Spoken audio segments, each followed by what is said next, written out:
O ministro Edson Fachin, do Supremo Tribunal Federal, anulou nesta segunda-feira as condenações do ex-presidente Lula pela Justiça Federal no Paraná, ligadas à Operação Lava Jato. Com a decisão, Lula retoma os direitos políticos e volta a ser elegível. A Procuradoria-Geral da República já informou que vai recorrer da decisão. O magistrado da mais alta corte do país anulou as condenações de Lula e todas as decisões judiciais da Justiça Federal do Paraná nos casos das ações do Triplex do Guarujá, do Sítio de Atibaia e do Instituto Lula, que tiveram origem na Operação Lava Jato. A decisão foi tomada com base na ação apresentada pela defesa do ex-presidente em novembro do ano passado. Ao decidir sobre pedido de habeas corpus de Lula, Fachin declarou a incompetência da Justiça Federal do Paraná nos casos do Triplex em Guarujá, do Sítio e das doações ao Instituto Lula. Segundo o ministro, a 13ª Vara Federal de Curitiba de Sérgio Moro não era o juiz natural dos casos.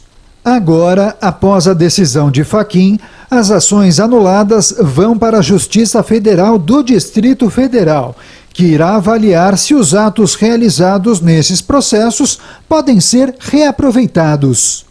Em nota, a 13ª Vara Federal de Curitiba informou que vai cumprir a decisão, remetendo os autos dos processos à Justiça Federal do Distrito Federal. Fachin também declarou na mesma decisão a perda do objeto e extinguiu 14 processos que tramitavam no Supremo e que questionavam se Moro agiu com parcialidade ao condenar Lula. A decisão de Fachin tem caráter processual. O magistrado não analisou o mérito das condenações. De acordo com o gabinete do ministro, o Supremo já havia restringido a competência da 13ª Vara Federal de Curitiba, ao retirar os casos que não se relacionavam com os desvios praticados contra a Petrobras e distribuindo para outras localidades, como a Justiça Federal do Distrito Federal.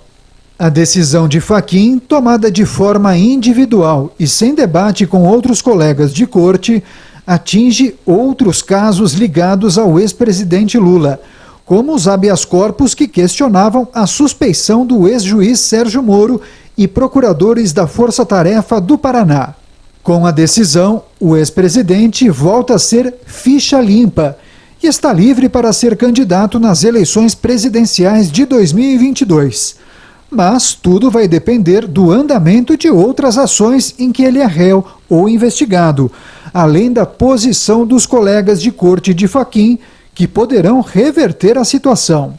A Procuradoria-Geral da República já informou que recorrerá da decisão, o que pode levar o plenário da corte a analisar o caso.